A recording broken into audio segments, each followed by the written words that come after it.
Salut Nicolas Matt, docteur en biologie et génétique moléculaire à l'Institut de biologie moléculaire et cellulaire à l'Esplanade, c'est un labo du CNRS. L'actualité, c'est la nuit des chercheurs ce soir. Est-ce que chercheur est encore aujourd'hui un beau métier? Alors c'est évidemment encore un beau métier, c'est un métier qu'on fait avec beaucoup de passion. Et, la preuve en est qu'on a vraiment beaucoup de jeunes qui s'intéressent à ce métier-là. On le voit notamment avec nos étudiants en master 1, master 2, qui sont vraiment désireux de faire ce métier-là, qui font beaucoup d'efforts pour y arriver. On a deux images en tête. C'est le chercheur, peut-être un petit peu professeur tournesol, dans le labo, plutôt sympa, qui trouve plein de choses, et surtout les chercheurs qui revendiquent dans la rue, qui crient, qui râlent. On n'a pas assez de moyens pour faire notre travail. Vous, c'est quoi? Mais en fait, c'est un savant mélange des deux. C'est vrai qu'il faut un peu de passion, il faut être animé de certaine ardeur pour faire ce métier-là. Ce n'est pas toujours facile, mais c'est toujours très stimulant. Et d'un autre côté, c'est vrai que nous serions collectivement désireux d'avoir plus de moyens financiers pour effectuer nos recherches. Et c'est vrai qu'à ce niveau-là, il y a une certaine dualité. D'un autre côté, on est sans doute idéaliste, mais on se rend compte qu'on n'a pas toujours les moyens de travailler. Bon, des solutions existent, mais ça prend beaucoup de temps de demander des financements à différents organismes comme la FRM, l'ARC, voire des organismes américains comme le NIH. Mais c'est du temps de recherche en moins, c'est plus de l'administratif, malheureusement. Est-ce qu'il fait bon chercher en France? Est-ce que ce n'est pas mieux d'aller aux États-Unis ou en Asie où vous seriez beaucoup mieux payé?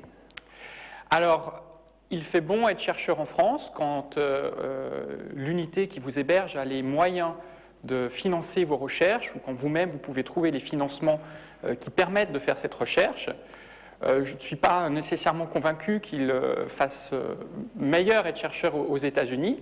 Par contre, il est à noter qu'en Suisse, notamment à Bâle, il y a une communauté scientifique qui est extrêmement dynamique. Et c'est vrai que de ce côté-là, la Suisse est vraiment très attractive. L'Alsace a des laboratoires plutôt prestigieux, le vôtre notamment. Est-ce que ça suffit pour briller? Est-ce que ça suffit pour attirer ces fameux financements qui vous permettent vos recherches? Alors ça suffit pour briller, ça suffit pour attirer des financements, mais pour un nombre restreint d'équipes. C'est bien tout le problème, c'est-à-dire que lorsqu'une équipe de recherche est prestigieuse, elle peut attirer à elle des financements, mais bien souvent ces financements ne peuvent pas servir à des équipes plus jeunes ou émergentes, et de ce point de vue-là, ça bloque quand même l'émergence de jeunes équipes. Bien qu'il faut reconnaître qu'au niveau national, il y a un programme qui commence à être mis en place avec l'ANR qui permet donc sur des programmes jeunes chercheurs de financer la recherche d'équipes émergentes. De ce point de vue-là, j'aimerais noter vraiment le gros effort fait par l'Union européenne via l'ERC, l'European Research Council, qui met des financements vraiment conséquents à disposition des jeunes chercheurs ou des chercheurs confirmés. Alors on le voit à l'image, vous êtes un jeune chercheur dynamique. Est-ce que des comme vous, il y en a beaucoup? Est-ce que la relève est assurée? Oui, il y en a beaucoup. Il y en a vraiment beaucoup. On n'en manque pas. Quand on va dans un congrès international, on se rend bien compte que la science française est pas la dernière à avoir une production et des résultats vraiment d'excellence. Il y a plein de volontés, des gens extrêmement brillants, jeunes, à Strasbourg. Je pense notamment à des gens comme Olivier Voynet, Jean-Luc Himmler. Il y a plein de talents. Et je pense qu'effectivement, il y a un gros effort à faire pour encourager ces gens-là et leur donner encore plus de moyens, plutôt qu'éventuellement, peut-être, les voir partir un jour. La nuit des chercheurs, ce soir, où serez-vous?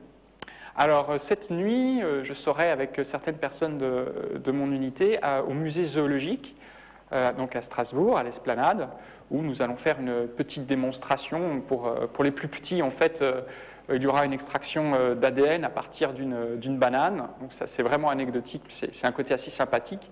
Et sinon, on va montrer avec du matériel, sinon de pointe, du matériel assez coûteux, comment on peut utiliser des petites mouches, des mouches du vinaigre. Des drosophiles. Des drosophiles, exactement, pour mener à bien des recherches qui, in fine, ont des retombées, notamment en santé humaine. Vous serez encore chercheur dans 30 ans? Alors, dans 30 ans, oui, je serai encore chercheur.